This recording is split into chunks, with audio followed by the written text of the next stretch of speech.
Will I start? Yes, Yeah. yes, ma'am. Okay. So good morning to all. Today I am going to discuss before you some of the very important issues related with the present education system. And I hope that we'll go in a discussion mode. Let me share with you my presentation and we'll go ahead.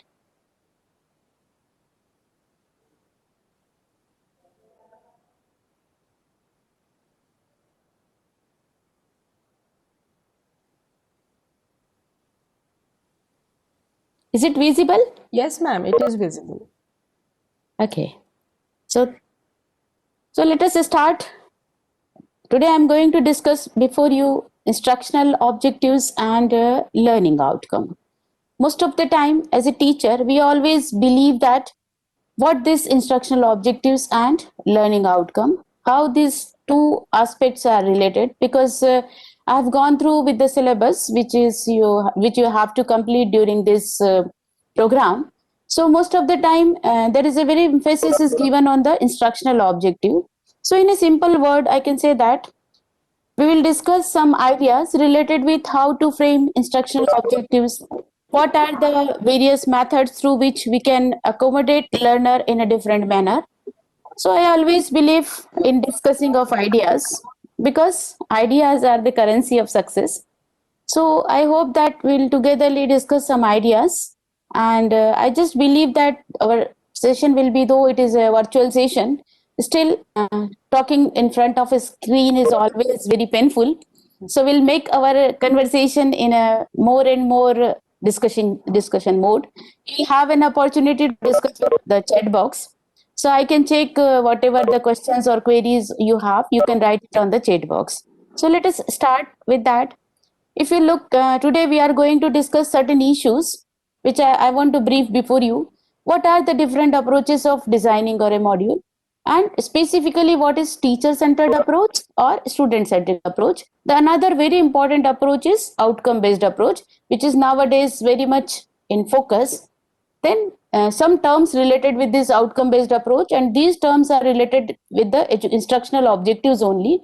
So one term which is the program educational objectives outcomes we can say. Then we have program outcomes, we have aims, objectives and learning outcomes. What is learning outcome, how to write learning outcomes, what are the areas of learning, and Bloom's taxonomy of cognitive, affective and psychomotor domain. These all issues we are going to discuss in today's two sessions. So let us begin with my presentation and with my discussion. First aspect is we have a teacher centered approach. So if you look at our traditional way of designing a module or program, so as a teacher we decides the content, we plan how to teach the content, we assess the content in our own way. So the main focus is in this teacher centered approach is on teacher's input and on assessment. Somewhere the teacher is in the main focal point, and basically the course description referred mainly to the content of the course to be covered in a lecture.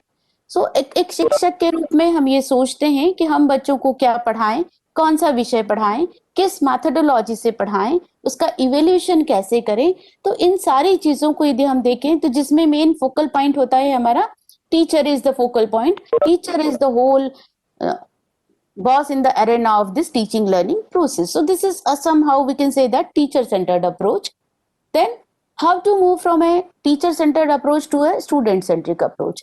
इसका बहुत simple सा मतलब है कि हम अभी तक as a teacher सोच रहे थे ना, हमको अब किस पर फोकस करना होगा, we have to change our focus on the student. So how to move from a teacher centered approach to a student centric approach? If you look at the international trends in education, it shows the shift from a teacher centered to student centric. That is, that approach we call it in a more sophisticated term is outcome based approach. So this outcome based approach is basically focusing on what students are expected to be able to do at the end of a module or program. मतलब यदि मैं एक कक्षा ले रही हूँ तो इस कक्षा को लेने के बाद मेरे छात्र के व्यवहार में क्या परिवर्तन आएगा, या मेरा स्टूडेंट जिसको मैं पढ़ा रही हूँ या जिसको मैं ये सारा लेक्चर दे रही हूँ या जिससे डिस्कशन कर रही हूँ वो क्या चीज करने में योग्य हो पाएगा. This is one of the basic tenet of this outcome based approach.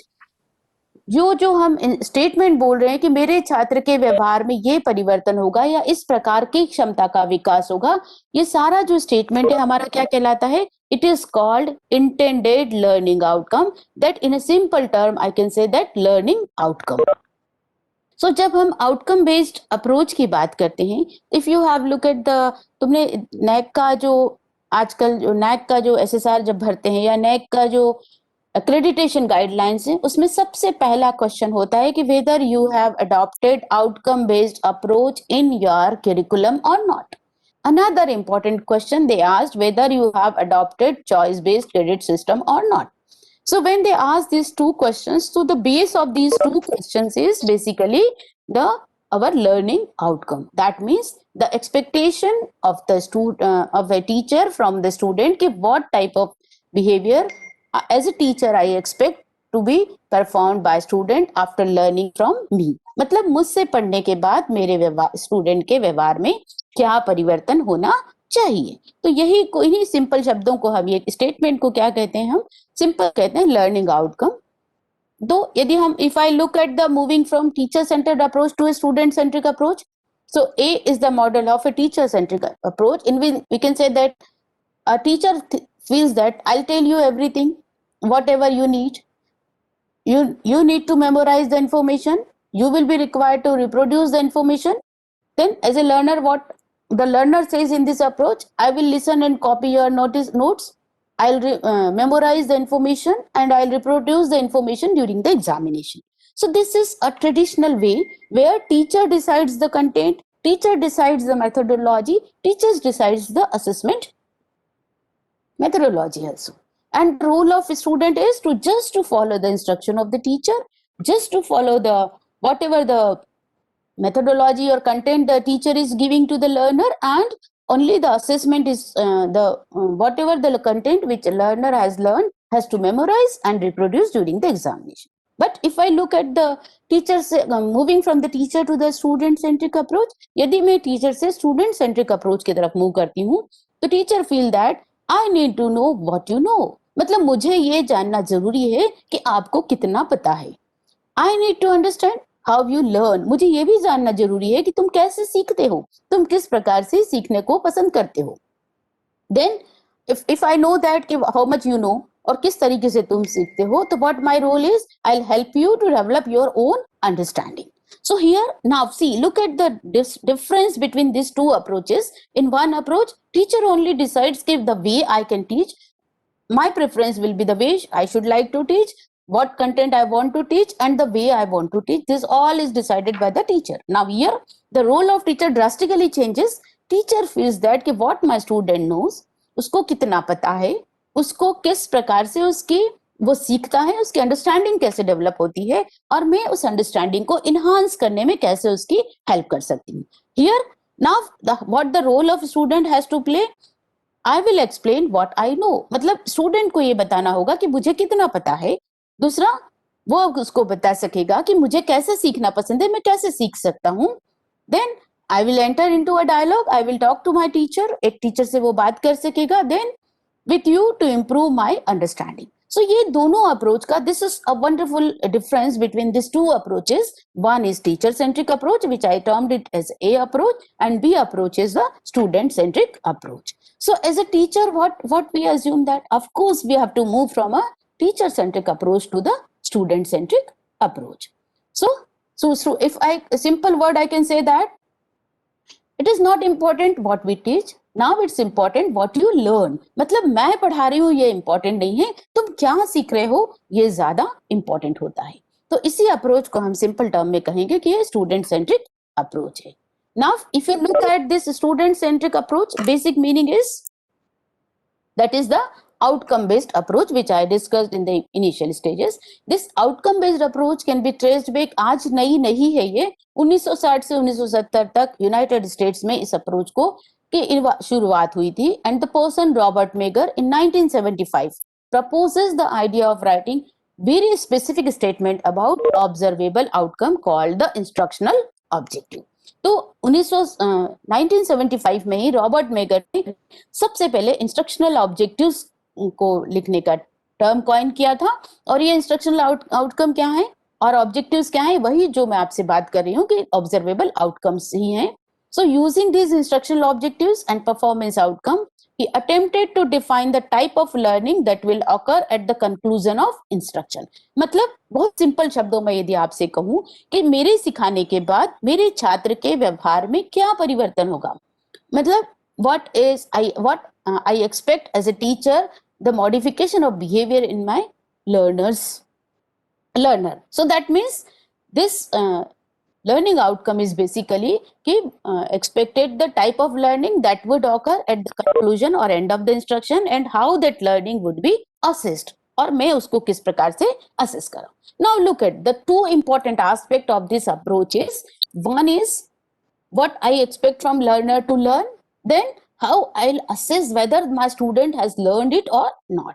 So this two things goes parallel, that is the input, process and output. So these instructional objectives later develop into more precisely defined as a learning outcome. तो अब जो आपके सामने मैं term coin करने वाली हूँ, दो टर्म मैंने पैरेलल में आपके साथ बोल रही हूँ, एक तो इंस्ट्रक्शनल ऑब्जेक्टिव बोल रही हूँ, दूसरा मैं आपके साथ में लर्निंग आउटकम बोल रही हूँ. तो दोनों एक ही चीजें हैं. रॉबर्ट मेगर ने उसको इंस्ट्रक्शनल ऑब्जेक्टिव बोला था, बाद में उसको आउटकम बेस्ड अप्रोच के रूप में जब हमने अडॉप्ट किया तो उसको टर्म दिया लर्निंग आउटकम. सो आउटकम बेस्ड अप्रोच की बात करूं यदि मैं, तो कि यदि हमें ये नहीं पता है कि हमें कहाँ पहुंचना है तो हम उस स्थान तक नहीं पहुंच सकते.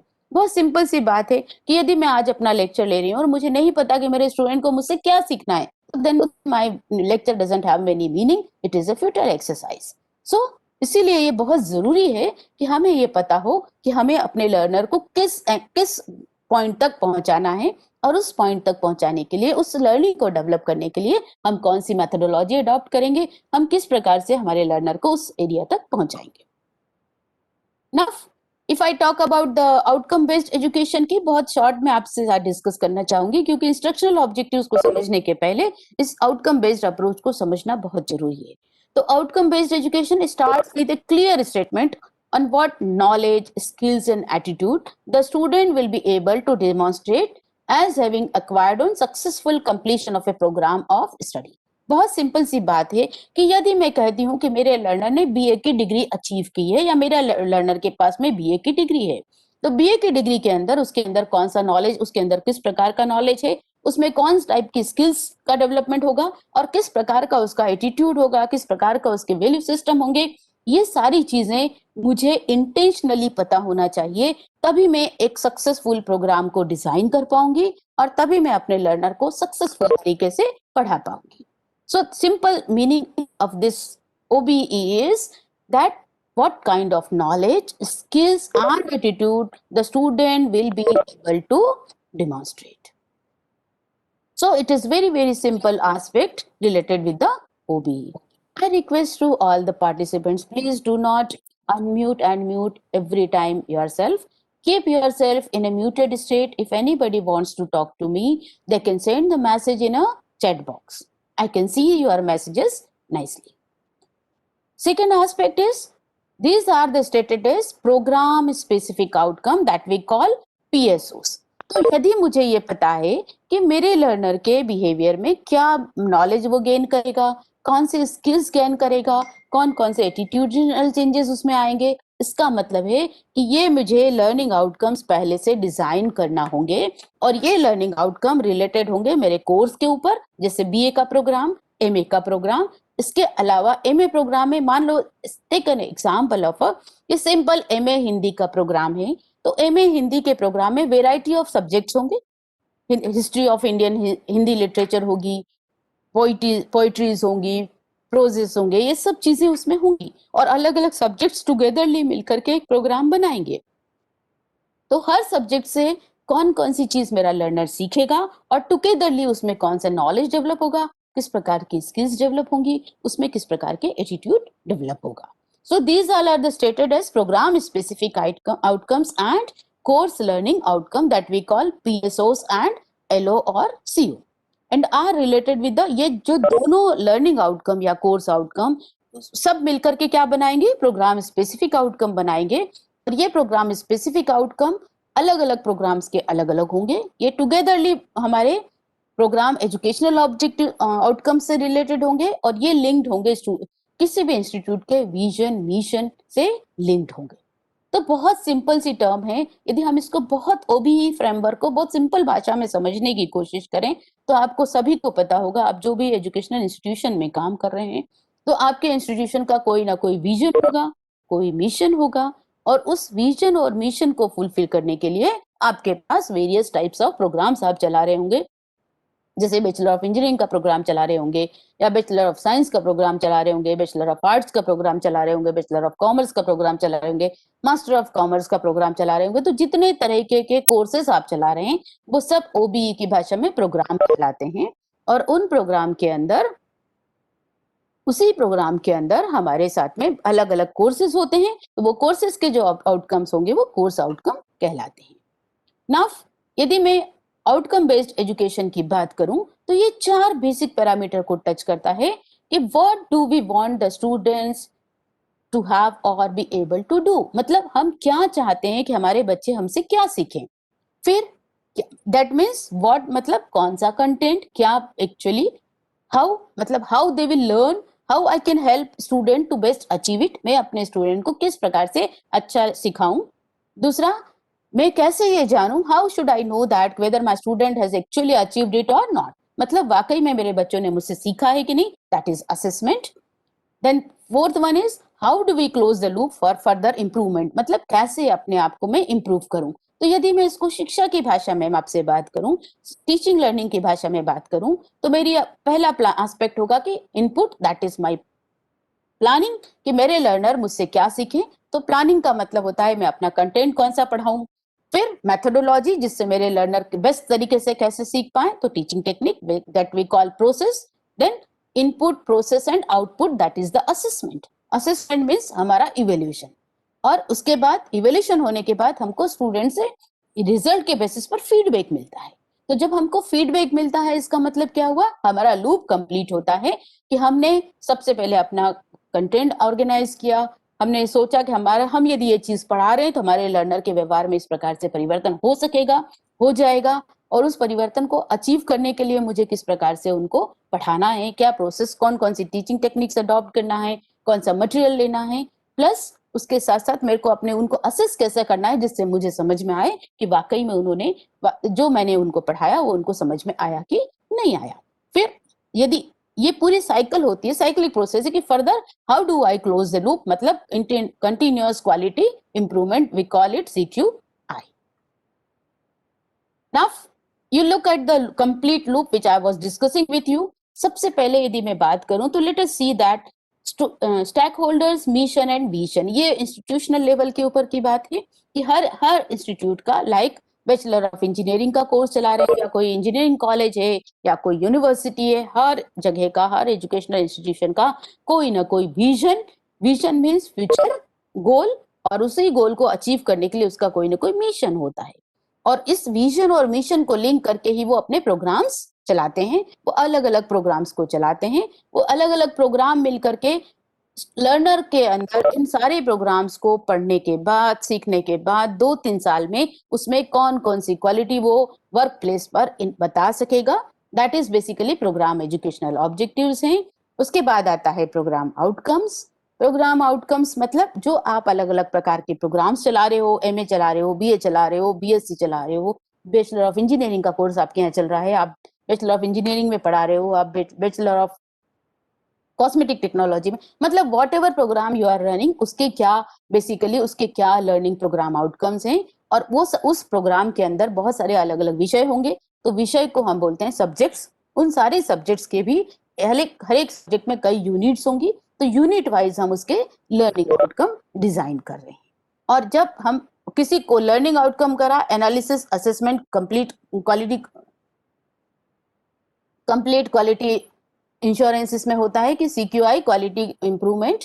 देन इसी तरीके से एक प्रोग्राम का भी वही होता है, सिमिलरली एक पूरे इंस्टीट्यूशन का विजन और मिशन सबके साथ लिंक करके ये एक इस तरीके से लूप वर्क करती है।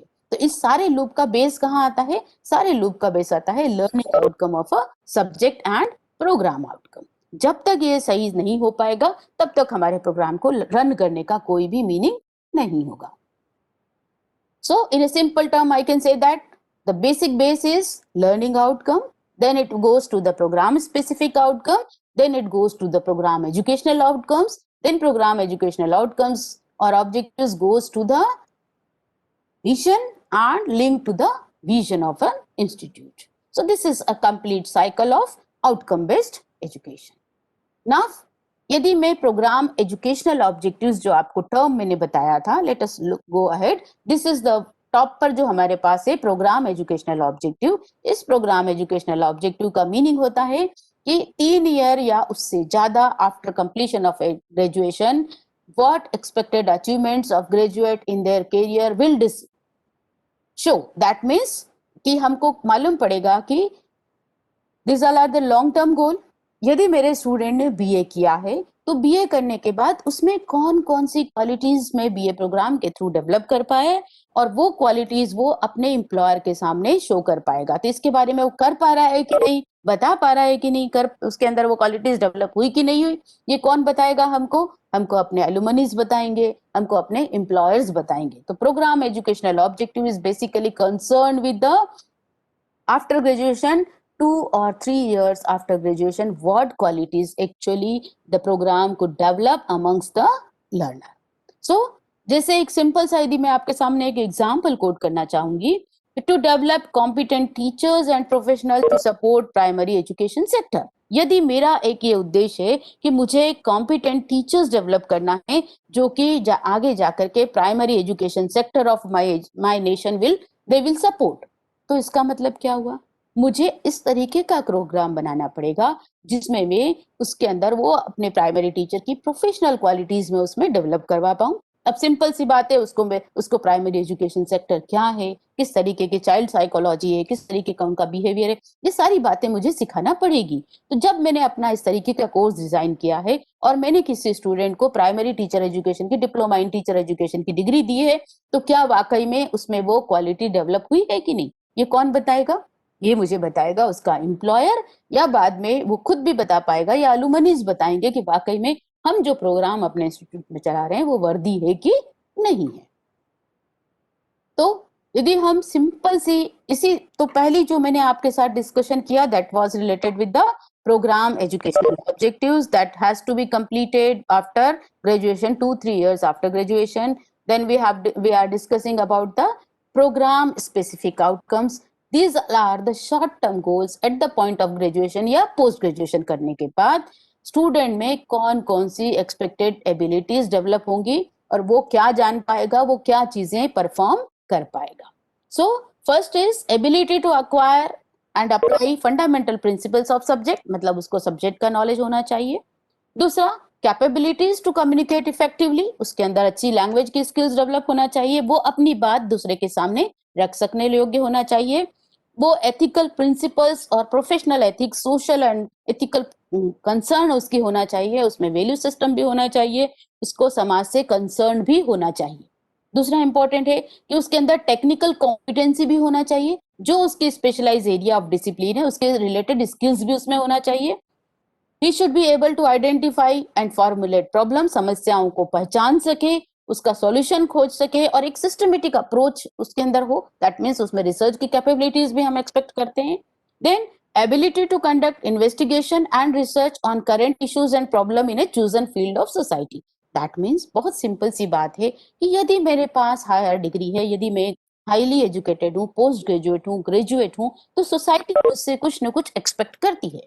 और वो एक्सपेक्टेशंस क्या हैं कि मैं अपनी जीवन में आने वाली समस्याएं, personal problems, societal problems, community problems या मेरी फैमिली प्रॉब्लम्स को मैं सिस्टमेटिकली तरीके से सॉल्व कर सकूं, समझ सकूं, उसको सॉल्व कर सकूं.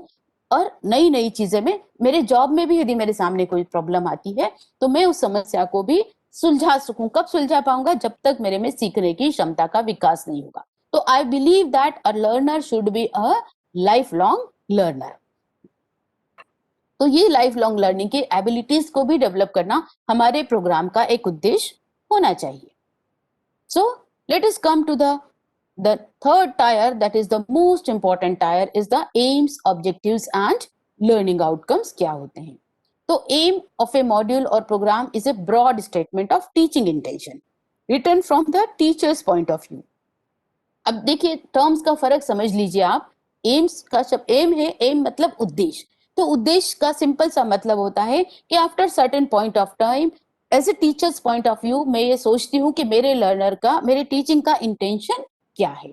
सो it indicates the general content and direction of the module that we call programme educational outcome. मतलब एक टीचर है, यदि वो टीचर का कोर्स प्रोग्राम चला रहा है या इंजीनियरिंग का कोर्स प्रोग्राम चला रहा है, सपोज करो कोई सिविल इंजीनियरिंग का कोर्स प्रोग्राम चला रहा है, तो जो सिविल इंजीनियरिंग ग्रेजुएट्स उसके इंस्टीट्यूट से बाहर निकलेंगे, वो वर्क फील्ड में उनमें क्या क्या क्षमता होगी, वो क्या कर पाएंगे. क्या वो बिल्डिंग की डिजाइन और स्ट्रक्चर को बना पाएंगे, क्या वो उस चीजों को समझ पाएंगे, क्या वो कोई बिल्डिंग डिजाइन कर पाएंगे या कंस्ट्रक्ट करने में हेल्प कर पाएंगे, क्या वो कोई नई टेक्नोलॉजी का यूज कर पाएंगे, कंस्ट्रक्शन टेक्नोलॉजी का, क्या वो कोई मशीन, न्यू मशीन इन्वेंट कर पाएंगे. ऐसी बहुत सारी चीजें, एक्सपेक्टेशंस होती हैं सोसाइटी के हमारे साथ. तो whether our learner who has already having the degree, achieved the degree, whether he is capable to do it और नॉट. तो यही हमारा सिंपल होता है, जो कि ब्रॉड टर्म में ऑब्जेक्टिव है, that we call in a OBE term programme educational outcome, we call it PEO.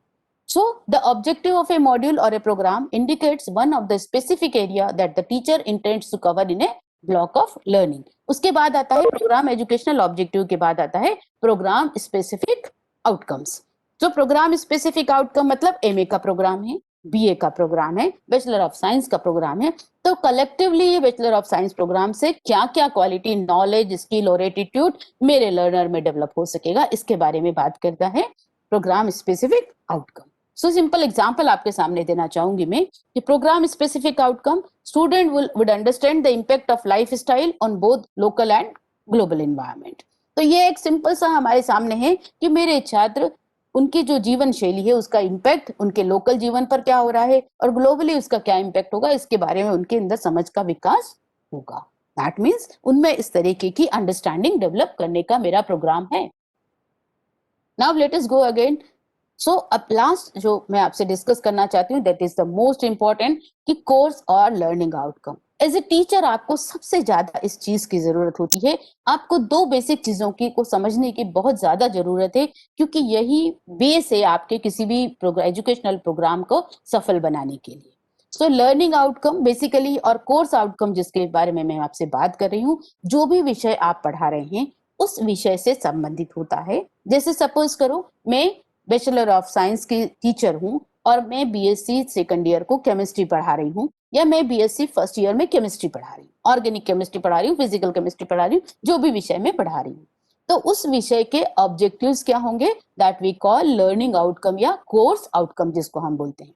So the learning outcomes are a statement of what a learner is expected to know, understand or be able to demonstrate after completion of a process of learning. मतलब मुझसे सीखने के बाद, जैसे एक lecture भी हो सकता है, एक मॉड्यूल भी हो सकता है, एक एंटायर कोर्स भी हो सकता है, एक एंटायर प्रोग्राम भी हो सकता है, एक यूनिट भी हो सकता है, पर डे का लेक्चर भी हो सकता है, एक कंप्लीट महीने भर का लेक्चर भी, महीने भर की कंप्लीट यूनिट भी हो सकती है, या पूरा 3 मंथ्स में पढ़ाया जाने वाला पूरा कोर्स भी हो सकता है. तो ये सबको पढ़ने के बाद मेरे छात्र के व्यवहार में क्या चेंजेस आएंगे, वो मुझसे क्या सीख पाएगा, ये सबसे ज्यादा इंपॉर्टेंट होता है.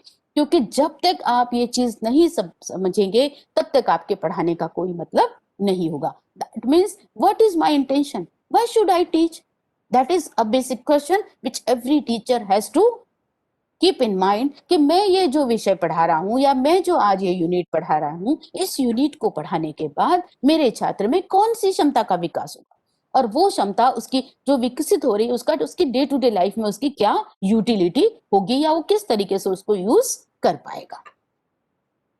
So the learning outcome is basically mainly focus on what the learner has achieved rather than intention of the teacher. तो दो चीजों पर लर्निंग आउटकम फोकस करता है कि लर्नर ने मुझसे क्या सीखा, मैंने क्या सिखाना था वो नहीं, मुझसे उसने एक्चुअली में क्या सीखा, और सीखने के बाद वो कौन सी एबिलिटीज को मेरे सामने डिमॉन्स्ट्रेट कर सकता है, वो कौन सी लर्निंग एक्टिविटी शो कर सकता है. मतलब what the learner has achieved rather than the intention of the teacher, what the learner can demonstrate at the end of the learning activity. मतलब लर्निंग एक्टिविटी खत्म होने के बाद लर्नर कैसे अपनी कौन सी कैपेबिलिटीज को डेमोन्स्ट्रेट कर पाएगा. Now if I talk about the learning outcome, तो learning outcomes are more precise, easier to compose, as far as clearer than the objective. मतलब बहुत सिंपल सी बात है कि जो इंस्ट्रक्शनल ऑब्जेक्टिव की तुलना में लर्निंग आउटकम या ऑब्जेक्टिव्स बनाने की तुलना में लर्निंग आउटकम बनाना बहुत आसान होता है। From one perspective, learning outcomes can be considered as a sort of common currency. बहुत सिंपल सी बात है कि that assist module and program to be more transparent at both local level and at the international level. So, in a simple word, we can say that कि जो learning outcome है, these all are the common currency है, common term है, which is useful for everyone. I think Mrs. Damini Motwani, you have please keep your mic on a mute condition. It disturbs. Okay, ma'am. Yeah. So these all are the learning outcomes, which we can say that they are the common currency and which assist to develop a module or program. तो इसी को लेकर के let us go ahead. So learning outcome represent the essential building block transparency within higher education system and में ये एक वो building block है जो हायर एजुकेशन सिस्टम में ट्रांसपेरेंसी को डेवलप कर सकता है. So learning outcome, why use focus on intended learning outcome का बेसिकली होता है कि ये क्या क्या तीन चीजें हमें बेसिक रूप से बताता है कि what should I teach, what will I teach. Instructional intent बताता है, डायरेक्शन ऑफ इंस्ट्रक्शन बताता है, how will I teach it, मैं इसको कैसे पढ़ाऊं, और how I assess, that is guidelines for evaluation भी हमको देता है कि how will I know students have learned it और not. So our focus on intended learning outcome, जिसको हम बोलते हैं ILO. इंटेंडेड लर्निंग आउटकम का बेसिक मीनिंग होता है कि मैं क्या पढ़ाऊं, कैसे पढ़ाऊं और उसको कैसे असेस करूं. If I talk about the learning outcome या इंस्ट्रक्शनल ऑब्जेक्टिव्स लिखने की यदि मैं आपसे बात करूं, इसके 4 फोकस एरिया होते हैं जिसको हम बोलते हैं, I always termed it ABCD. A means audience, specifies the learner for whom the objective is intended. मतलब मैंने ये किस लर्नर के लिए इस ऑब्जेक्टिव को बनाया है, कौन से लेवल के लर्नर्स के लिए बनाया है. फिर बिहेवियर, मतलब describes the capability of the learner, that is stated as a learner's performance, observable होना चाहिए वो, और real world skills versus test performance, दोनों को वो डिपिक्ट करने वाला होना चाहिए उसका बिहेवियर. मतलब what behaviour modification can will be shown by the learner after completion of that unit. इस यूनिट को पढ़ने के बाद उसके व्यवहार में क्या परिवर्तन होगा, या उस परिवर्तन को मैं कैसे ऑब्जर्व कर पाऊं, उस परिवर्तन को मैं कैसे समझ पाऊं. कंडीशंस की यदि मैं बात करूं तो condition means describe the condition under which the performance is to be demonstrated, like may be equipment, may be tool, may be unit, may be your course subject, environment in which learner has to perform. ये सारी चीजें होती है. और degree, that means the level of proficiency कितनी उसमें आ पाएगी, और required to indicate successful completion of the objective. तो ये 4 बेसिक चीजें होती है. पहला होता है हमारा लर्नर, ऑडियंस जिसको हम बोलते हैं. सेकंड होता है बिहेवियर, B जिसको मैं बोलती हूँ. तीसरी होती है कंडीशन, और चौथी होती है proficiency level, that means degree of level. So how to write learning outcomes, बहुत सिंपल सी बात है कि Benjamin Bloom's taxonomy of educational objectives are the guidelines हैं जिससे हमको पता पड़ता है कि हम अपने लर्निंग आउटकम्स को कैसे लिख पाएंगे. तो learning as a process build upon formal learning to develop more complex levels of understanding. Basically learning को यदि हम बोलें तो हमारी लर्निंग किस पर डिपेंड होती है, हमारे प्रीवियसली लर्न टास्क के ऊपर ही हमारी लर्निंग डिपेंड होती है. तो सबसे पहले इस टर्म को बेंजामिन ब्लू ने कॉइन किया था, और उनके हिसाब से learning always build upon the previously learn knowledge के ऊपर होती है. जब हम सिंपल अंडरस्टैंडिंग से जाएंगे हायर पर ही, तभी हम हायर पर अचीव कर पाते हैं. सो यदि मैं इस ब्लूम्स लर्निंग की ऑब्जेक्टिव्स की बात करूं तो ये Benjamin Bloom has given a taxonomy of educational objectives, और in a simple terms taxonomy of cognitive domain. तो ये जो है taxonomy is basically classification of thinking. There are 6 cognitive levels of complexity, और थिंकिंग के 6 कॉग्निटिव लेवल उन्होंने बताए थे.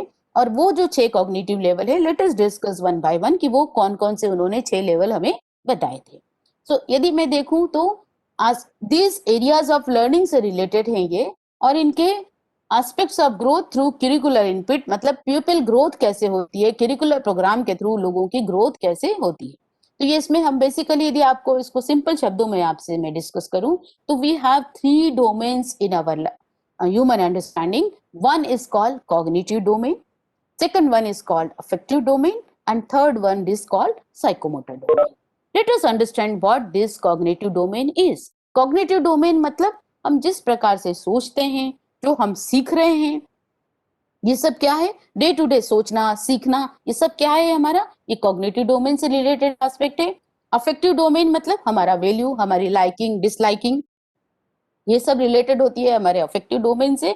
और तीसरा आता है साइकोमोटर डोमेन, मतलब स्किल्स, हम किस तरीके से एक्टिविटी को परफॉर्म करते हैं. दैट मीन्स पहली प्रोसेस हुई हमारी mental thoughts, mental thinking, mental process. Second हुई the activities related with your heart. In a simple word I can say that head, heart and hand. तीनों चीजों से रिलेटेड ये 3 डोमेन है. हेड मतलब कॉग्निटिव डोमेन, हार्ट मतलब affective domain, and hand मतलब psychomotor domain. तो ये जो डोमेन्स उन्होंने डिस्क्राइब किए थे, ये जो टेक्सोनॉमी दी हुई थी, ये टेक्सोनॉमी इन 3 एच से रिलेटेड टेक्सोनॉमी है. One is related with the cognitive domain, second one is related with the affective domain, and third one is related with the psychomotor domain. So let us go one by one. इसी को थोड़ा सा मैं आपके साथ describe करना चाहूंगी कि यदि हम 1956 में Benjamin Bloom has proposed that knowledge is composed of 6 successive level arranged in an hierarchy. तो यदि मैं इसकी हायरार्की के अरेंजमेंट की बात करूं तो let us focus on the first Bloom cognitive domain के ऊपर हम फोकस करेंगे.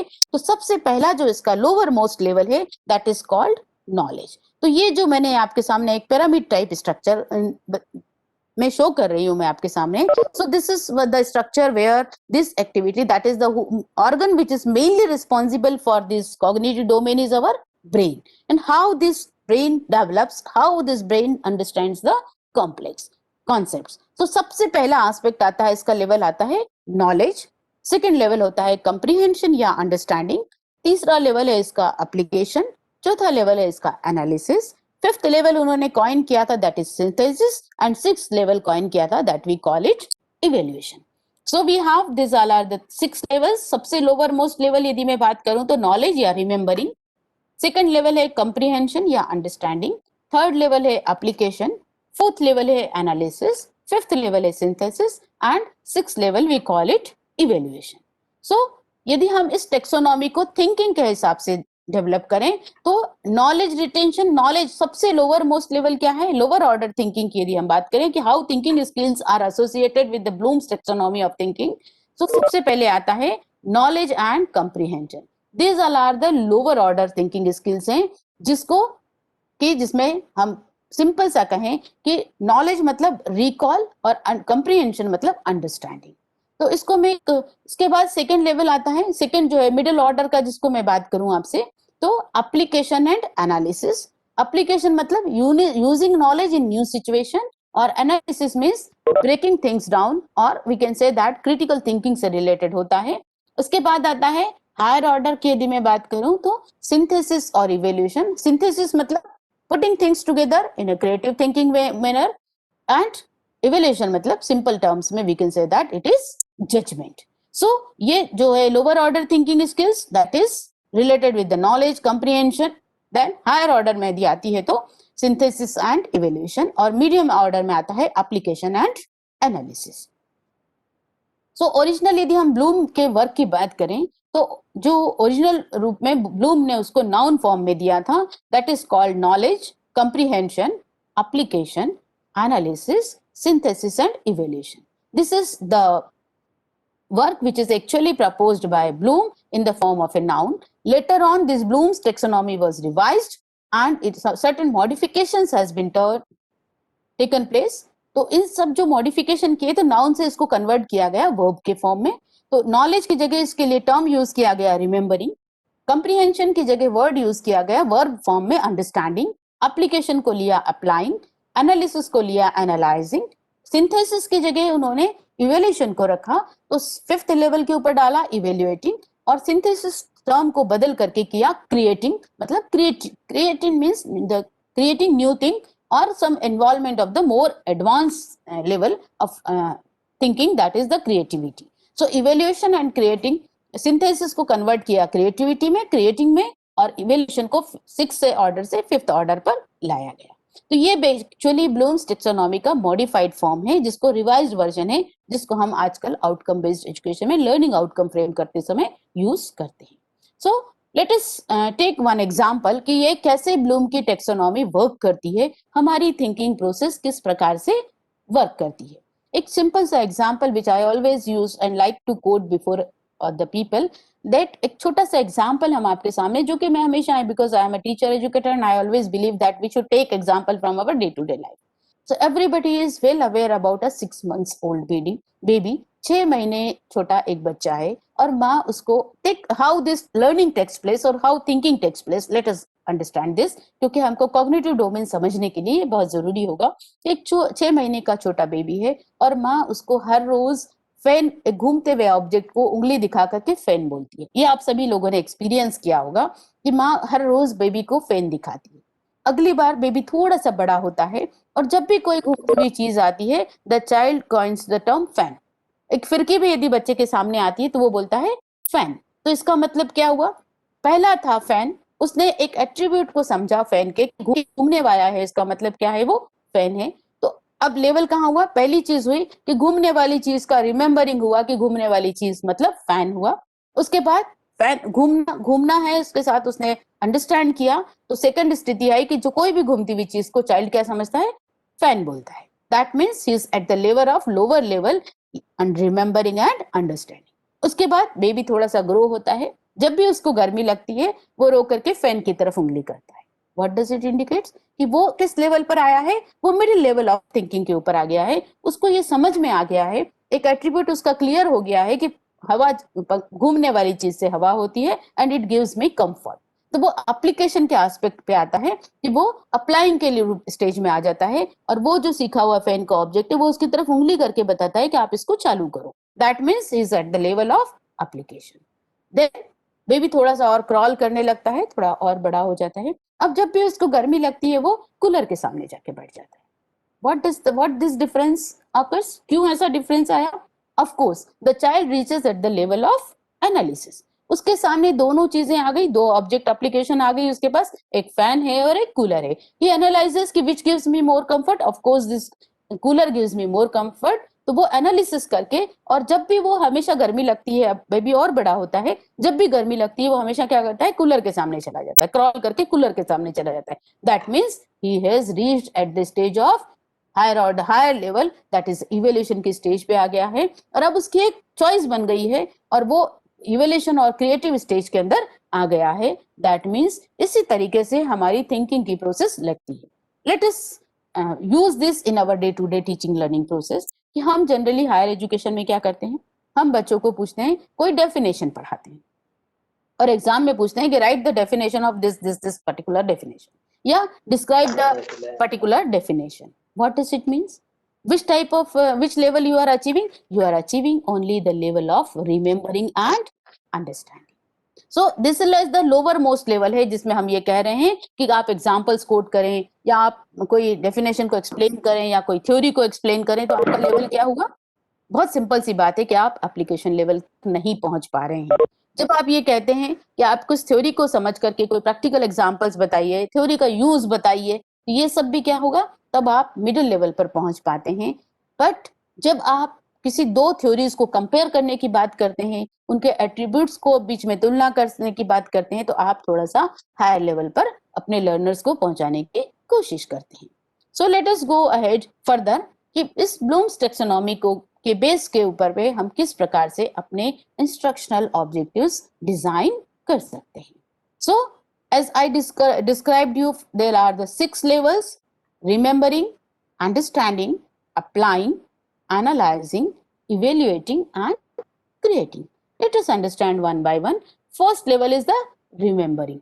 Remembering is the lower most level है और remembering का मतलब होता है learner is able to recall, restate and remember learned information. तो सिंपल है कि वो किसी भी ऑब्जेक्ट को रिकॉग्नाइज कर पाएगा, किसी चीज को लोकेट कर पाएगा, किसी को नाम बता पाएगा, किसी इंफॉर्मेशन को रिट्राइव कर पाएगा। तो इसका मतलब यदि रिमेम्बरिंग का टर्म है तो फर्स्ट है कि कैन स्टूडेंट रिकॉल इंफॉर्मेशन? क्या उसको वो इन्फॉर्मेशन को, रोट लर्निंग की बात होती है इसमें, कि वो जो हमने उसको इन्फॉर्मेशन बताई थी वो उसको रिकॉल कर पा रहा है कि नहीं कर पा रहा है। तो इसके जो जो सिंपल सा है कि लिस्टिंग करना, आइडेंटिफाई करना, फाइंड करना, डिस्क्राइब करना, ये सब क्या है, दिस आर द रिमेम्बरिंग का लोअर मोस्ट लेवल है।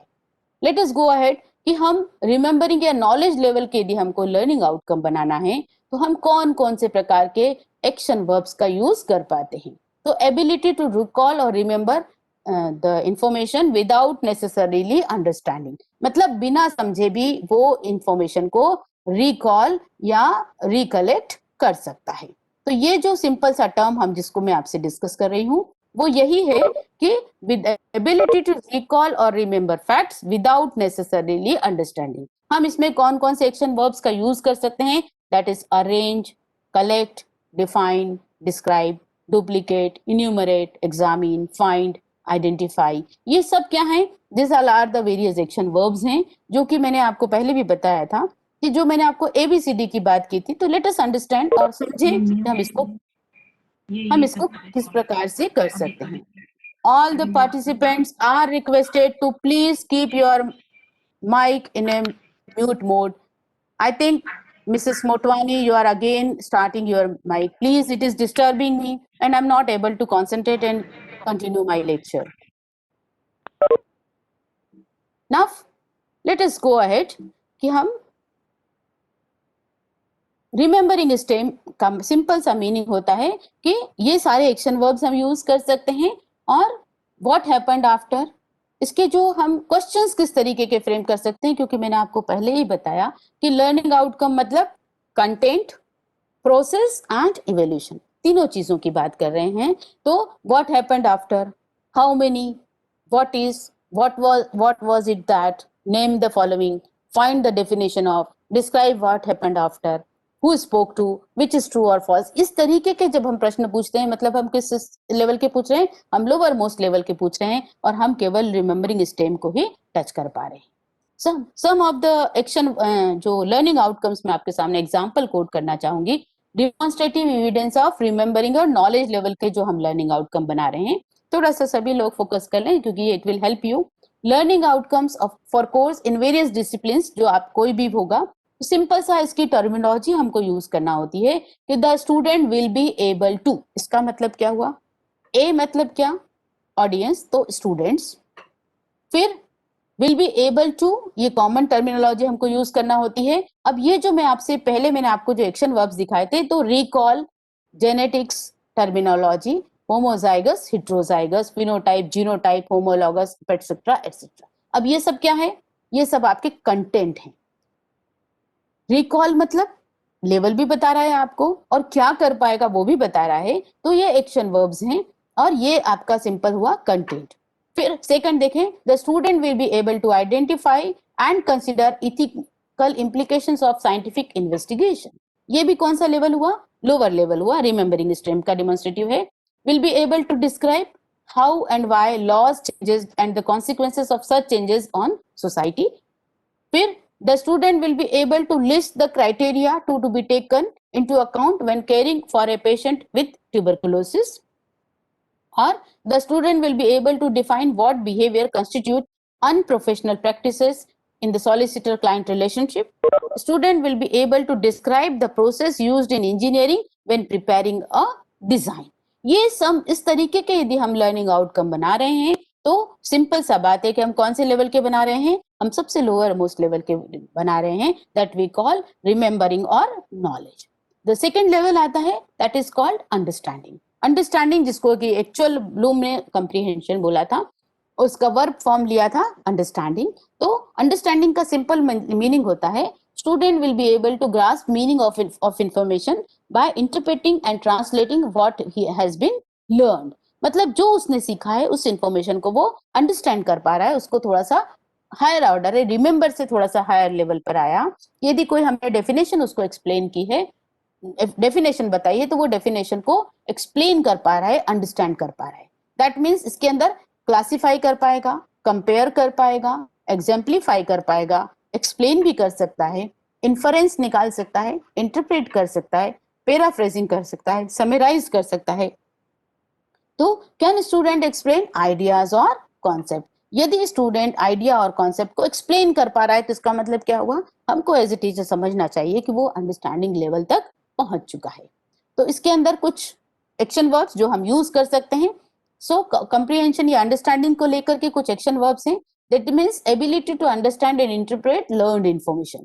So such action verbs like will be able to associate, change, clarify, classify, construct, contrast, convert, decode, defend, describe, differentiate, discriminate, infer, interpret, ये सारे के सारे action verbs हैं which can be used for developing a learning outcome for understanding level. Now इसके understanding stems मतलब किस तरीके के क्वेश्चंस हमको बता देख करके हमको समझ में आता है कि किस लेवल के क्वेश्चन है। तो explain why this happen, write in your own words, how would you explain, write a brief outline, what do you think you could have happened next, then who do you think is responsible for a particular act, what was the main idea behind this, clarify, illustrate, ये सब क्या है, ये सब भी lower level understanding के ही stem से related questions हैं जो कि हम एग्जामिनेशन में भी हम क्वेश्चंस को देख करके वी कैन इजीली जज कि which level of thinking is this question depicts, या इस क्वेश्चन के माध्यम से हम कौन से लेवल किस लेवल तक हमारा लर्नर है उसकी किस लेवल तक पहुंचा है वो जांचने की प्रक्रिया हमको समझ में आती है। Now some of the demonstrative evidences जो कि हम कुछ लर्निंग आउटकम्स में एग्जांपल्स आपके सामने कोट करना चाहूंगी कि जो लर्निंग आउटकम्स रिलेट करते हैं अंडरस्टैंडिंग लेवल को। तो if a teacher frames the question कि after completion of my course the student will be able to differentiate between civil and criminal law, इसका मतलब क्या हुआ, वो कौन सा लेवल पे है कि उसको सिविल लॉ भी मैंने पढ़ा दिया है, उसको क्रिमिनल लॉ भी पढ़ाया है, लेकिन उसका लेवल क्या है कि वो सिविल और क्रिमिनल लॉ के बीच में डिफरेंशिएट कर पाएगा।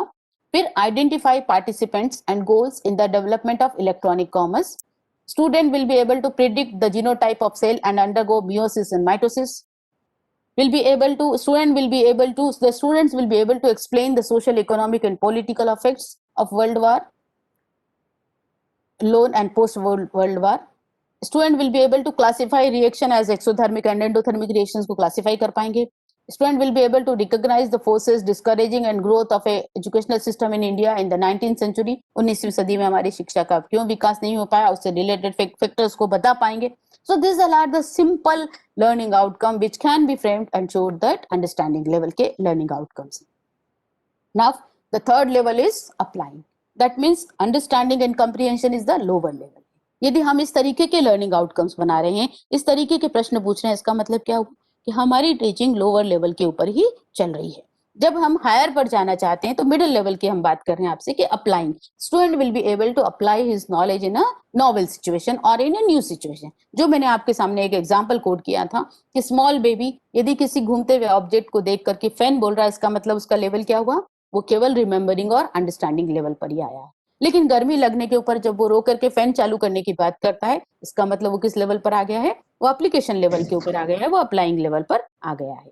तो student makes use of information in a context different from the one in which it was learned. So इसके अंदर क्या होगा, implementing, carry out, using, executing.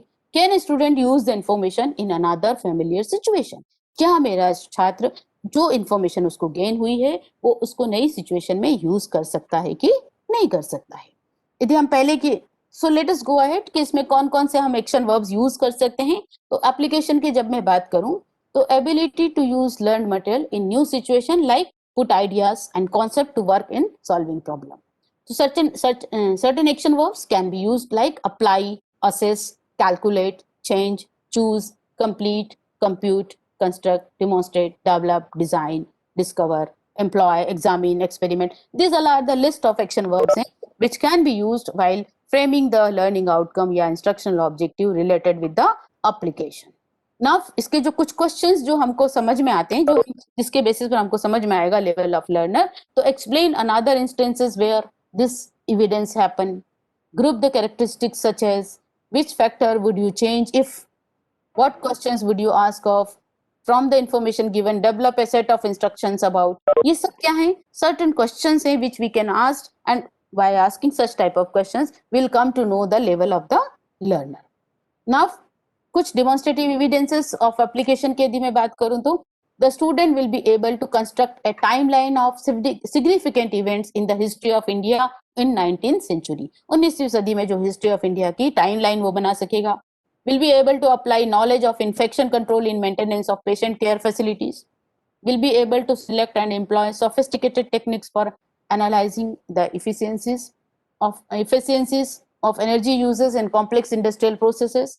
Will be able to relate energy changes in bond breaking and formation. ये certain examples मैं आपके सामने दिखा रही हूँ जो किसको शो कर रहे हैं. It is related with the application. अब इसके यदि हम simple term में यदि मैं let us take one first example. The student will be able to, मतलब ये सब में common रहेगा. After learning from me or after completion of a module, the student will be able to construct a timeline of significant events in the history of India in 19th century. तो इसमें क्या change हुआ? Action verb change हुआ और उसके साथ साथ आपका कंटेंट भी चेंज हो रहा है. जैसा आपका कंटेंट होगा उसी तरीके का आपका और जिस लेवल का आपका एक्शन वर्ब होगा वही लर्नर को उसी तरीके का आपको फ्रेम करना पड़ेगा ताकि आपको ये समझ में आए कि लर्नर को हम किस लेवल तक पहुंचा सक रहे हैं. यदि हम बच्चों को टाइमलाइन ऑफ हिस्ट्री बनाना आ गई है, इसका मतलब क्या हुआ? वो हिस्ट्री के सारे इवेंट्स को समझ गए हैं और उसके बाद वो इवेंट्स को सॉर्टिंग आउट करना समझ गए हैं और वो उसके एक टाइमलाइन बना सकते हैं कि किस किस तरीके से कौन कौन सी एविडेंसेस और हिस्ट्री के एविडेंसेस के बेसिस पर कौन कौन से उनकी इवेंट्स हुए हैं. Now let us the next higher level is analysis. Analyzing means student breaks learned information into its part. That means he will be able to understand in the best way the information. तो इसके अंदर certain जैसे attribute करना, compare करना, deconstructing करना, finding करना, integrate करना, organise करना, आउटलाइनिंग करना, स्ट्रक्चरिंग करना. So simple question we can say that can students break information into parts to explore understanding and relationship. मतलब यदि बच्चे ने कोई इंफॉर्मेशन उसके पास है तो क्या उसको पार्ट्स में ब्रेक कर सकता है? क्या वो उसको और एक्सप्लोर कर सकता है? क्या वो एनालाइज कर सकता है? क्या वो कंपेयर कर सकता है किसी चीज के साथ में? क्या वो इंटीग्रेट कर सकता है उस लर्न इन्फॉर्मेशन को? क्या वो लर्न इन्फॉर्मेशन को सिस्टमेटिकली आउटलाइन कर सकता है, ऑर्गेनाइज कर सकता है? ये सारी चीजें यदि वो इस लेवल इस अंडरस्टैंडिंग इस लेवल तक आया, इसका मतलब वो एनालिसिस लेवल पर पहुंच गया है. दैट इज मिडिल लेवल पर, वो मिडिल लेवल पर आया है. Now ability to break down, analysis का सिंपल मतलब होता है ability to break down information into its component, like look for interrelationships and ideas. So understanding of organizational structure, that is the basic theme.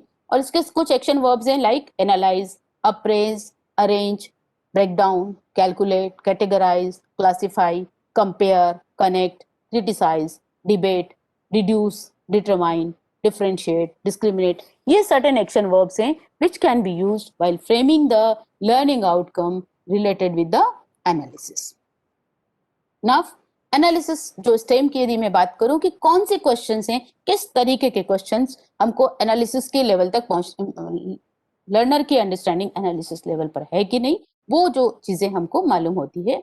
तो which events could not have happened, यदि हमने ऐसा पूछा इसका मतलब क्या हुआ कि ये which events could not have happened, यदि ऐसा नहीं हुआ होता. जैसे सिंपल सा वर्ड करूं, if demonetization has not been done, नहीं यदि डिमोनेटाइजेशन नहीं होता तो इंडियन इकोनॉमी क्या होती.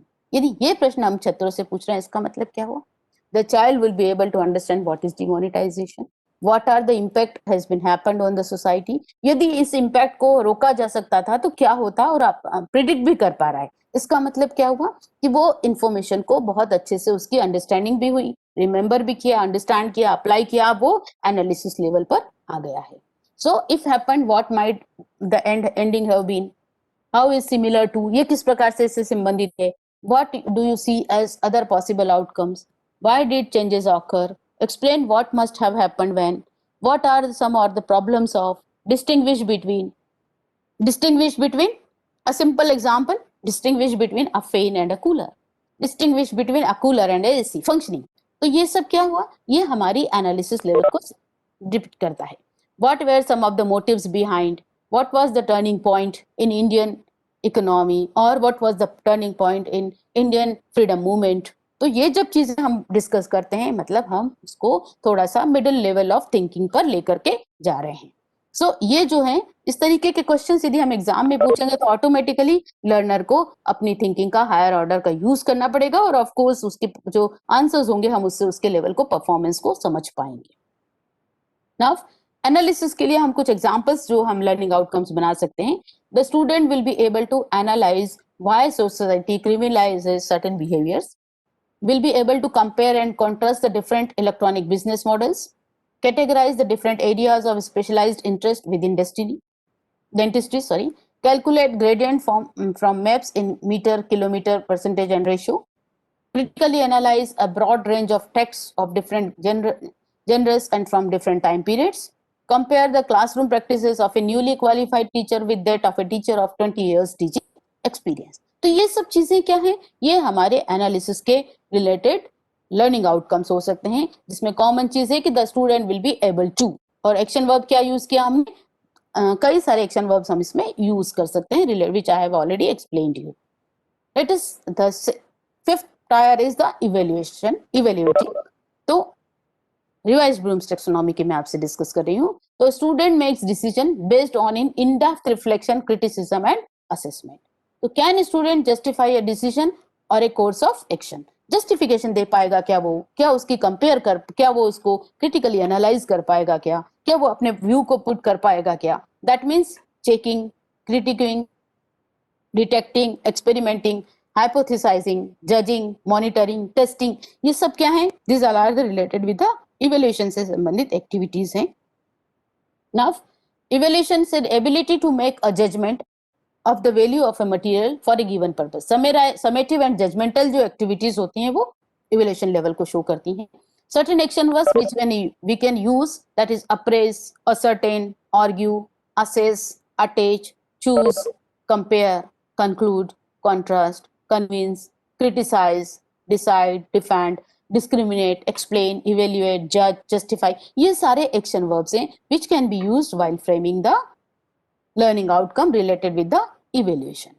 Certain questions which shows the level of evaluation, like judge the value of, what do you think about, defend your position about, do you think is a good or bad thing, how do you have handled, how would you have handled, what changes to would you recommend, do you believe, how would you feel it, if how effective are, what are the consequences, what influences will have on our life, if corona pandemic would have occurred, what impact our life will have, what are the pros and cons of a particular vaccine or a medicine or something, why is of value, what are the alternatives, who will gain and who will lose. Like that, questions will show the evaluating stem, or which shows the higher order level of learner. Now, certain we can say that action verbs which we can use. The student will be able to assess the importance of key participants in bringing about changes in Indian economy, will be able to evaluate marketing strategies for different electronic business models, will be able to summarize the main contribution of Michael Faraday to the field of electromagnetic inductions, student will be able to predict the effect of change of temperature on the position of equilibrium, will be evaluate the key areas contributing to the craft knowledge of experienced teachers.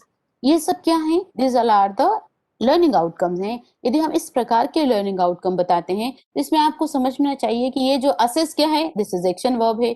Evaluate, this is again one of the action verb.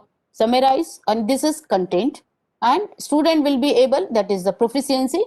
Now predict, evaluate, ये सब क्या है, these all are the action verbs which can be used while framing the learning outcome based on the evaluation level.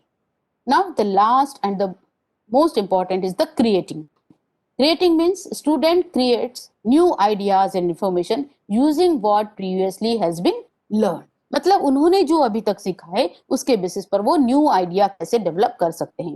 Can student generate new products, ideas और ways of viewing things. That means constructing, designing, devising, inventing, making, planning, producing, ये सब क्या है, ये सब creative stem के बात कर रही हूँ मैं आपसे. That is the higher most level है और last level of our thinking है कि यदि कोई the student will be able to design his own new principle, design a new device, तो ये क्या हुआ, वो सबसे higher most level of thinking पर पहुंच जाता है. सम ऑफ द क्रिएटिंग के some of the action verbs के साथ डिस्कस करूं आपसे. So ability to put parts together and create new ideas from old concepts, The certain action verbs such as argue, arrange, assemble, categorize, combine, compile, compose, construct, create, design, develop, devise, explain, ये सब क्या है? Plan, prepare, propose, rearrange, reconstruct, ये सब क्या है? These all are the different action verbs हैं which you can use while framing the learning outcome related with the creating. इसके कुछ questions creating steps बोलते हैं. Design to, devise a possible solution to, if you had access to all resources, how would you deal with, devise your own way to solve this problem, what would happen if this would not have done, how many ways can you judge, create new and unusual uses for, develop a proposal which would. इस तरीके के जब हम questions पूछते हैं, इस तरीके की जब हम एक्शंस स्टूडेंट्स से अज्यूम करते हैं, तो of course we are trying to reach up to the level of creating. Now, certain demonstrative evidences of creating, that student will be able to recognize and formulate problems that are amendable to energy management solution. Student will be able to propose solution to complex energy management problems.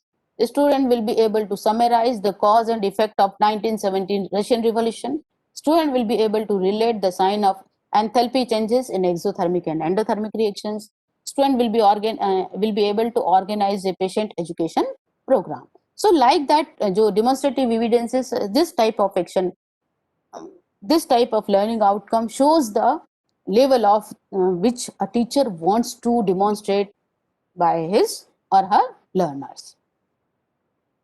Now, questions की यदि हम बात करें, क्योंकि मैंने आपको पहले ही बताया था कि जो लर्निंग आउटकम्स हैं वो हमारी असेसमेंट को भी डिपिक्ट करते हैं. तो यदि हम lower level questions is related with the remembering, understanding and lower level applying levels. So lower level questions मतलब evaluate students preparation and comprehension, diagnose students strength and weaknesses, review और summarising content. ये सब क्या है? ये सब lower level के question है. यदि हम एग्जामिनेशन में इस तरीके के क्वेश्चंस पूछ रहे हैं, इसका मतलब क्या कर रहे हैं? इसका मतलब हम ये कोशिश कर रहे हैं, हम केवल लोअर लेवल पर ही स्टूडेंट की परफॉर्मेंस को पढ़ा रहे हैं और उसकी परफॉर्मेंस को जज कर पा रहे हैं. हायर लेवल क्वेश्चंस की यदि हम बात करूं तो it requires complex application, analysis, evaluation और क्रिएशन स्किल्स. तो higher level questions encourage students to think more deeply and critically, facilitate problem solving abilities, encourage discussion, stimulate students to seek information on their own ways. ये जो है, यदि हम higher order पे जाते हैं तो of course this activities can be done in a system in a more comprehensive manner. ये तो मैंने अभी तक आपसे जो डिस्कस किया वो था कॉग्निटिव डोमेन की बात करी, that is related with the head, और इसके 6 लेवल्स हमने डिस्कस किए. What are the 6 levels? Let us summarize one by one. The first level is knowledge. Second, or we call it remembering. Second level is comprehension, we call it understanding. Third level is applying, that is the application. Fourth level is analysis. Fifth level is evaluation, and sixth level is creating. So these all are the 6 levels of cognitive domain. The second domain, which is the 2 other domains in Bloom's taxonomy, is the affective domain.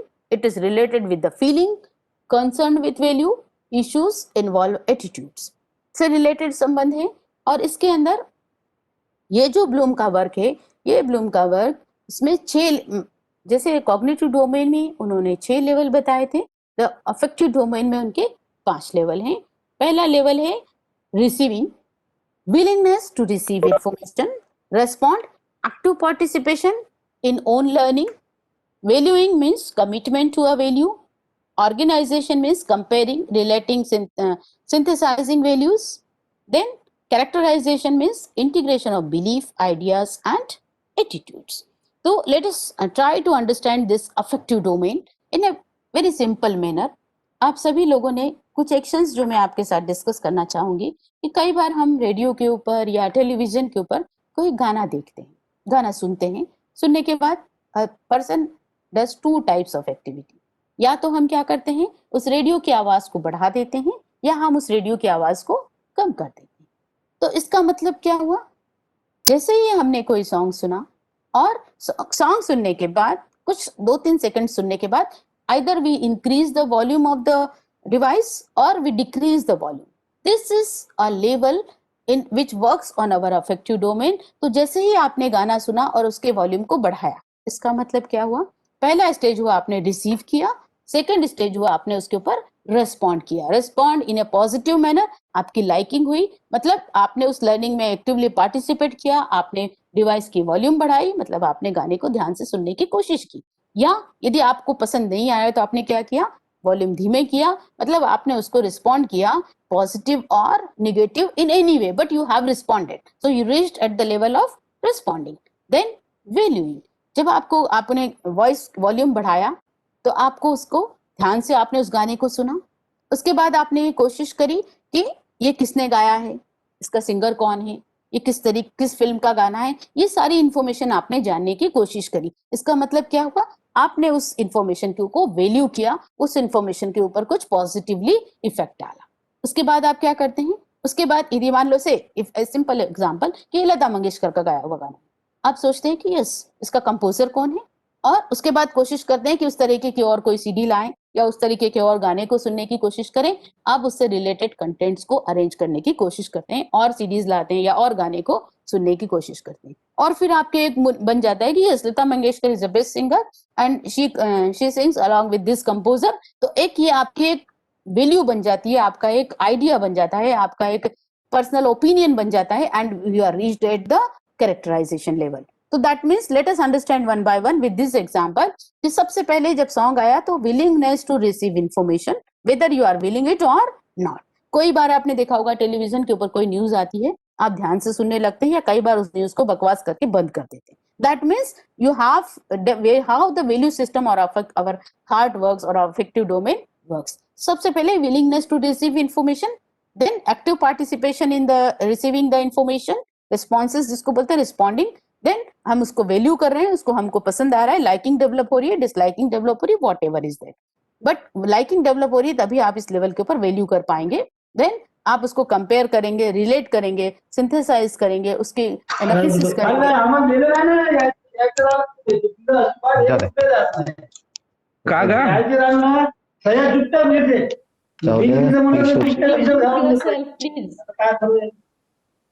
अरे मी तुला देतो बा 4 वर्षात झालं आमचं काहीच नाही. आता गडबड नको करू का. प्रीति मैडम एक काम करिएगा, सबको म्यूट कर दीजिए फोर्सफुली. हाँ मैम मैंने कर दिया है. एवरीबडी एंड मतलब आप अपने प्रोग्रामिंग में ऐसा कर लीजिए कि फिर खोल ना पाए, जब हम खोलेंगे तभी खोलें. ठीक है. So please continue. या so next level is the valuing level. Valuing level मतलब हम उस चीज को पसंद करने लगते हैं या हम उस चीज के प्रति हमारे पॉजिटिव रिस्पॉन्स देने लगते हैं. देन ऑर्गेनाइजेशन का स्टेज पे आया. इसका मतलब क्या हुआ? हम कंपेयर कर रहे हैं, हम रिलेट कर रहे हैं, हम सिंथेसाइज कर रहे हैं, या हम ये हमारा एक उससे रिलेटेड हम चीजों को कलेक्ट करने की कोशिश करते हैं और समझने के उसके ऊपर अपने बिलीफ डेवलप होने से पहले की स्टेज में आता है. और जब हम सब चीजों को एनालाइज कर लेते हैं, कंपेयर कर लेते हैं, तो हमारे पर्सनल थॉट्स या लाइकिंग और डिसलाइकिंग डेवलप हो जाती है, and it is a part of your characterization. That is integration of beliefs, ideas and attitudes. So ये जो है this is affective domain which is given by the Bloom's. It is given in the Bloom's taxonomy. लेकिन Benjamin Bloom कभी भी इस affective domain को कर नहीं पाए. वो उन्होंने कृतवाल की जो है उसके बाद उनके वर्क को आगे बढ़ाया है. Let us action verbs which can be active verbs which can be used for this domain like appreciate, accept, assist, attempt, challenge, combine, complete, defend, demonstrate, believe, discuss, dispute, follow, hold, integrate. इस तरीके के action verbs हैं which can be used while framing the learning outcome related with the affective domain. Then a question comes in our mind कि where this affective domain will work. This affective domain involves in each and every activity. जब तक हम किसी चीज को पूरी तरह से if you learn by without involving your heart, your learning will not be permanent. If you learn without giving the value to your concept, it will not work. यदि आप ग्रेजुएट भी हैं लेकिन आप में वैल्यू सिस्टम नहीं है, आपको उसके प्रति अफेक्शन नहीं है, तो automatically it has no meaning. So everywhere this affective domain works. When we go और achieve higher, of course the affective domain always support us to achieve higher in our life. तो ये जो action verbs हैं, ये action verbs which is given propose for framing learning outcome based on the affective domain. Then next domain is the psychomotor domain. So this work never completed by Bloom. It involves coordination of brain and muscular activity. Active verbs for this domain is bend, grasp, handle, operate, perform, reach, relax, shorten, stretch, etc. And इस psychomotor domain को अंदर basically 3 चीजें involve होती हैं. So ये तीनों domain किस तरीके से वर्क करते हैं? That is, if I talk about the cognitive domain, it works with the knowledge. If I talk about the affective domain, it works with the attitude. And if I talk about the psychomotor domain, it works with the skill. और ये तीनों मिला करके एक competency को build करता है. We can't say that कि we'll work only with the affective domain. We will work only on the cognitive domain, or we can work only with the affective domain. The combination of all these three is very, very important. So, just a minute, I'll explain you how this psychomotor domain works.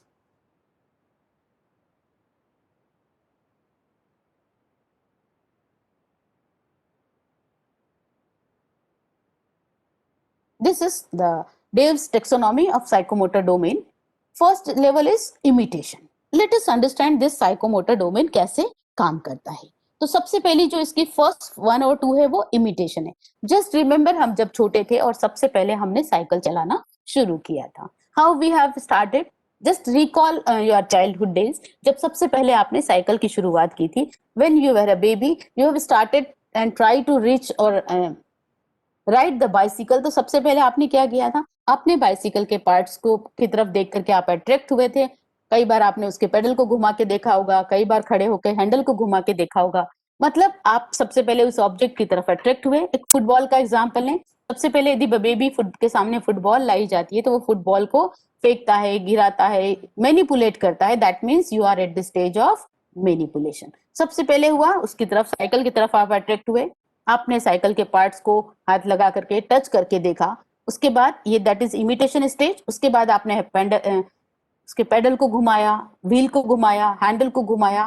That means you are at the stage of manipulation. धीरे धीरे आप कैंची करके उस cycle को चलाना शुरू किए. That is also you are stage of manipulation.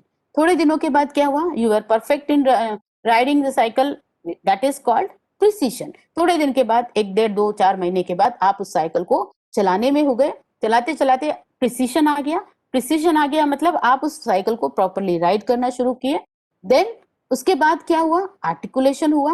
Articulation हुआ मतलब बिना गिरे आप आसानी से सीट पर बैठ करके साइकिल चलाने के स्टेज तक आ गए. देन अब ऐसा होता है कि आप स्कूटर चला करके आपके वर्क प्लेस तक पहुंच जाते हो, लेकिन आपको पता नहीं होता कि आपने कौन कौन सी एक्टिविटी करी. That is the naturalisation. तो जो भी स्किल्स हम सीखते हैं वो इसी तरीके से सीखते हैं. अब छोटा बेबी जो कि खड़ा होना सीखता है, पहले बार गिरता है, वो खड़े होने के लिए कोई अट्रैक्ट होता है.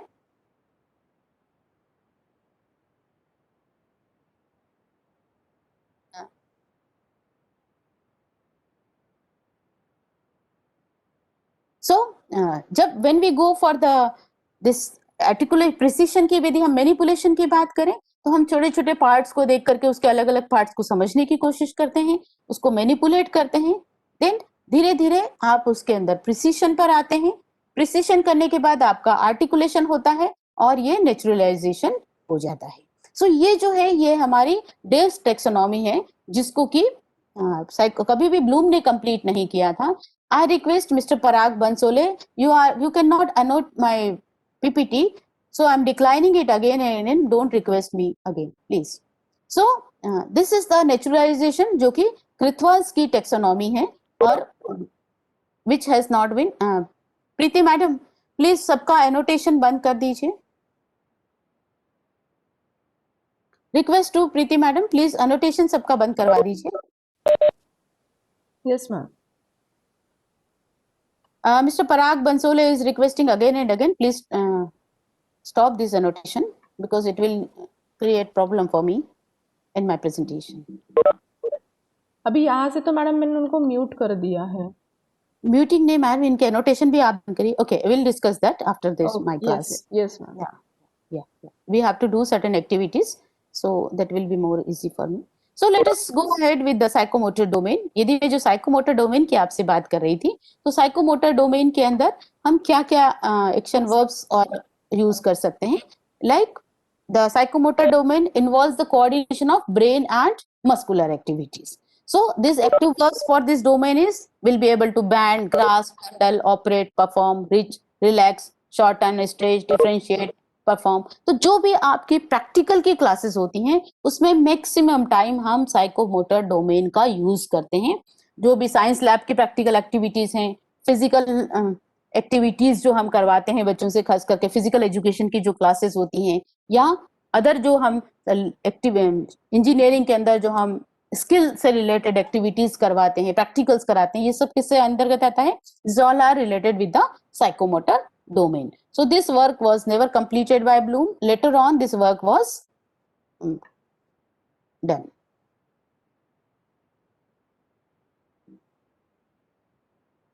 So, as we already discussed, all these three domain works together like psychomotor, cognitive, and affective domain.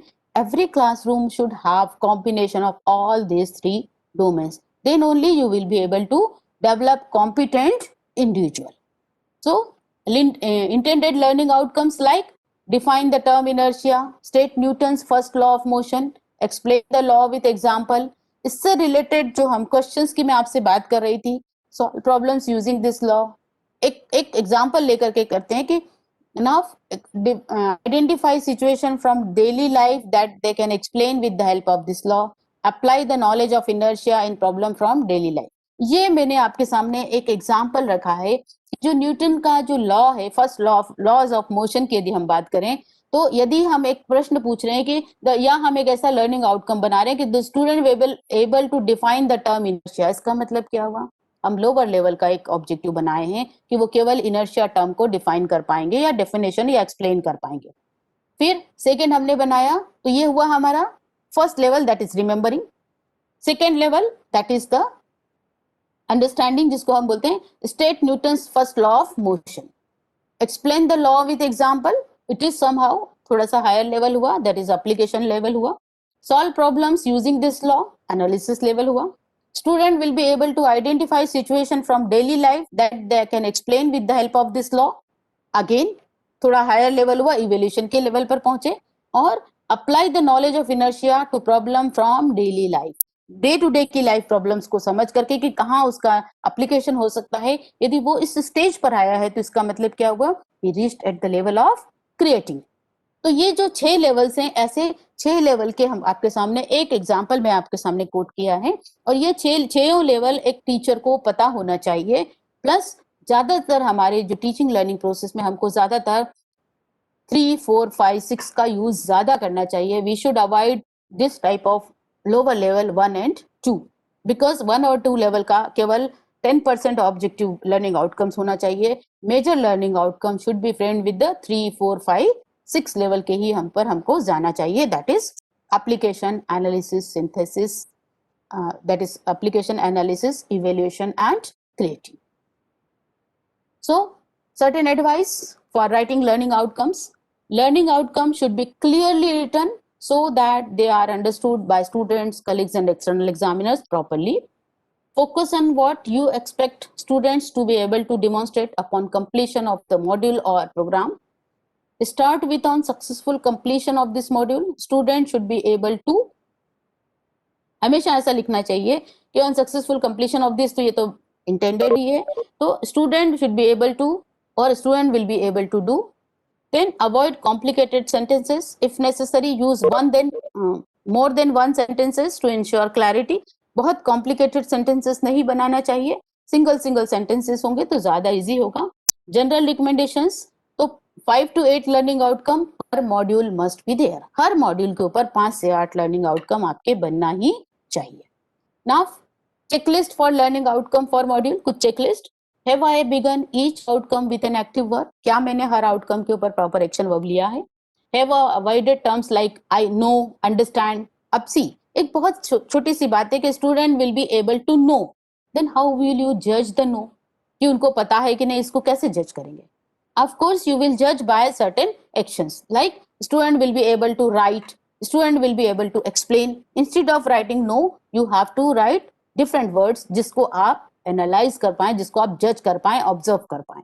So that's why we have to avoid words like no, understand, learn. फिर be familiar with, be exposed to, acquaint with, be aware of.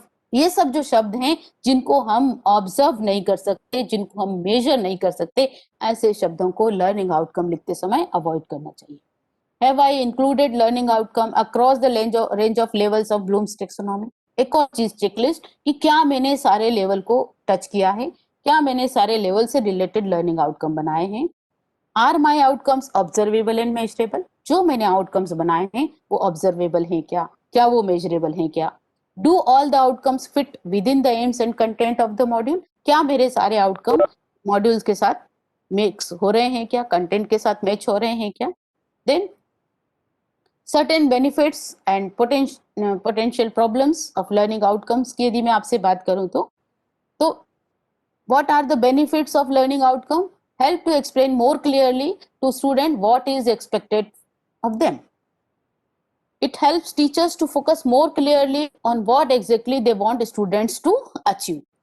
Then helps to define the assessment criteria more effectively.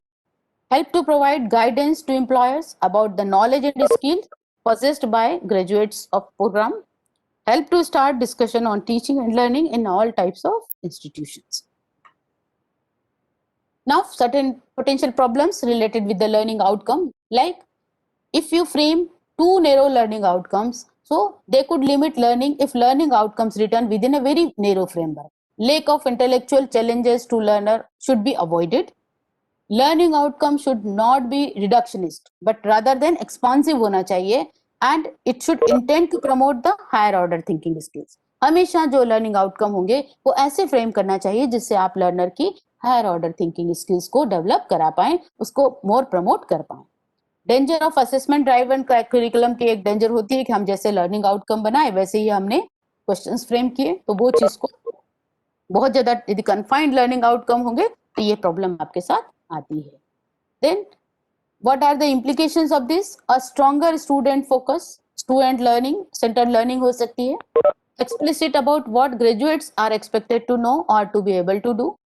It encourages critical thinking and the active engagement of students. To motivate and train academic staff to work within such a student centric paradigm. ये very important implications हैं कि हम अपने academic staff को student centric paradigm की तरफ move करवा सकते हैं. Then a question always I ask कि कौन सी चीज पहले आना चाहिए, which should come first, program और मॉड्यूल और लर्निंग आउटकम्स? कौन सी चीज सबसे पहले आना चाहिए? Of course the learning outcome should come first. So let us practice. This are the matrix है जो कि लर्निंग आउटकम के जनरली यूज किया जाता है, कि जैसे आपके अंदर मान लो एमए का प्रोग्राम है तो उसमें 1 2 3 4 5 6 ऐसे कई सारे सब्जेक्ट्स होंगे. इन सब्जेक्ट्स के अंदर 1 से लगा करके 4 तक या 1 से लगा करके 6 10 तक यूनिट्स होंगी. हर यूनिट के अंदर आपको कुछ लर्निंग आउट, हर मॉड्यूल के हर सब्जेक्ट के हर यूनिट के ऊपर आपको लर्निंग आउटकम्स बनाना चाहिए. Every new unit should cover at least minimum 3-4 learning outcome. तो टोटल यदि उसमें 4 यूनिट हैं तो 7 8 10 लर्निंग आउटकम्स आपके बन जाएंगे हर सब्जेक्ट के, और ये टुगेदरली सारे के सारे लर्निंग आउटकम मिलकर के आपके प्रोग्राम या कोर्स आउटकम का पार्ट होते हैं. So thank you so much for patient hearing, and if you have any queries you are allowed to go for your raise your questions. So let us adopt this student centric approach to provide academically rich outcome based learning environment for human development. Thank you so much. Friends, if you have any query, you can discuss with ma'am. You can write it on the chat box. मैं check कर लेती हूँ किसी की कोई query है क्या, otherwise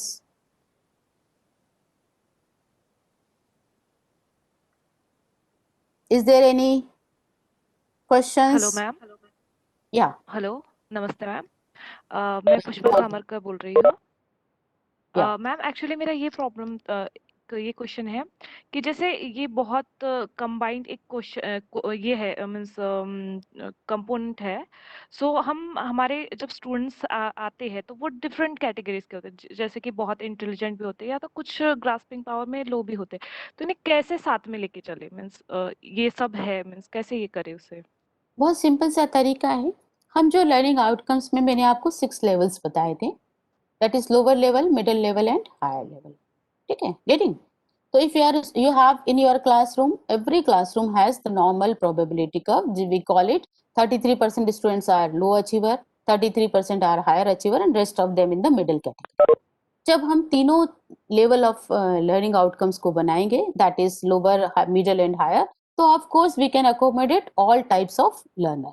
but one thing is very particular, that you should frame these learning outcome intended to reach upon the higher order thinking skills. तो जब आप, because learning outcome doesn't relate with the actual capabilities of your learner, ये आपको पहले ही पता होता है, previous knowledge जिसको मैंने आपको इनिशियली बताया था कि जब भी हम किसी तरीके की कोई भी टीचिंग शुरू करते हैं तो हमारा फर्स्ट इंटेंशन होता है कि what my learner is already knowing, उनको पहले से क्या पता है, ये हमें हमेशा ध्यान में रखना है. तो जब आप ये बात करती हैं कि आपके इसमें लोअर, मीडियम या हायर ऑर्डर लर्नर्स हैं, तो उन लर्नर्स को उनकी नीड के हिसाब से हम अपने लर्निंग आउटकम्स में से कंटेंट को पढ़ा सकते हैं और हम अपनी टीचिंग स्ट्रैटेजी डिवाइस कर सकते हैं. Anything you, ma'am. एल्स? या anything else?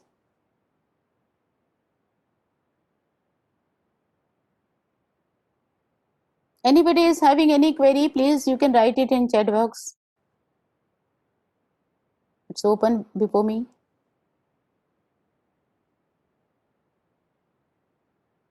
Preeti madam, I think अभी कुछ लंच टाइम दिया है ना आपने? Yes, ma'am. We will start our next lecture by 12:30. 12? 30, 12:30, 12:30 बजे. Fine. So this is so thank you so much. And if there is no question, that means everybody has got the point. So let us. Should I stop it now or? Yes, ma'am. Right now I am ending the meeting to save this much part, and after 5 minutes Fine. I will again start it. Okay. Okay. Okay. Thank you. Yes, ma'am. Yeah. Okay. Thank you, ma'am.